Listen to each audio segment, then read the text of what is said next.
خواستگاری رفت. برای 8 بار گفتی برو. بعد این معامله است مثلا رفتیم نشستیم صحبت این حرفا یهو دیدم پدر خانم اونجا نشسته بود. نه پدر خانومی که اونجا بود با این تابلو نشسته بود. یه جا خونه بزرگ تلویزیون کوچیک دیده میشه، یه جا تلویزیون کوچیکه. نشونو بگید پوزیشن کیه؟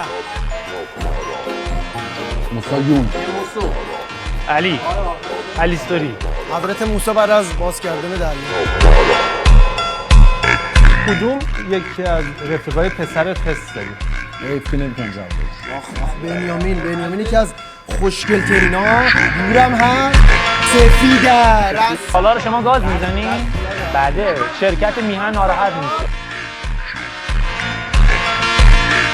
سرش رو اپیلاسیون کنیم، نامردا این سر رو اپیلاسیون تیکه پخش می‌کنی.